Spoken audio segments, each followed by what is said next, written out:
दोस्तों, Vladimir Putin तो India से चले गए हैं अपनी 2 दिन की विज़िट के बाद, लेकिन इसकी जो खबरें हैं वो अभी भी ग्लोबल न्यूज़ में बनी हुई हैं। मीडिया का फोकस अभी भी यहीं है और फोकस इसलिए है कि 2 दिन की विज़िट के बाद ये निकल के आया कि इंडिया और रशिया के बीच में कोई भी डिफेंस डील नहीं हुई है। और ये सबसे इम्पोर्टेंट बात रही कि S-400, S-500 किसी भी तरीके की वेपन्स का एक्सचेंज, कोई भी डिफेंस डील, कुछ भी न्यूक्लियर सबमरीन्स हो गई, किसी को भी लेकर कोई भी क्लैरिटी नहीं दी गई है।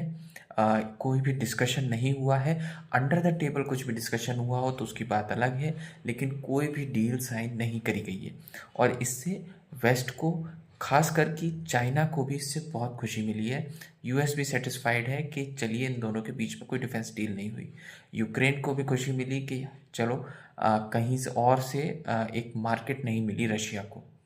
लेकिन इससे लोगों को ये एनालाइज करने में समझ में आ रहा है कि इंडिया ने किस तरीके से रशिया की जो डेस्पिरेशन थी दुनिया को दिखाने के लिए कि हमारे पास भी एक फ्रेंड है, हमारे भी फॉरेन रिलेशंस हैं एक मेजर इकोनॉमी से, एक मेजर कंट्री से, चाइना से, इंडिया से। उस डेस्परेशन का इंडिया ने किस तरीके से स्मार्टली फ़ायदा उठाया है। रेड कारपेट से पुतिन का वेलकम तो किया, लेकिन उन्होंने उस इंडिया को अपनी पूरी मार्केट, इंडिया की जो मार्केट है उसका पूरा एक्सेस नहीं दिया पुतिन को, क्योंकि इंडिया भी जानता है कि लॉन्ग टर्म में इंडिया को अमेरिका से और वेस्ट से बेनिफिट है।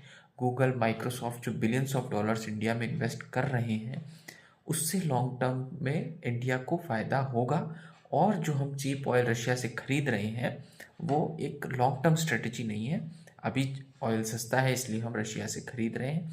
एक दिन ये यूक्रेन से युद्ध ख़त्म हो जाएगा और सब मार्केट में ओपन हो जाएगा रशिया का ऑयल, तो वो भी कॉस्टली हो जाएगा। तो इंडिया ने एक बहुत स्ट्रेटजिकली पावरफुल मूव खेला है यहाँ पर कि उसने वेस्ट को और रशिया को बैलेंस करके रखा है इस पुतिन की विज़िट के बाद।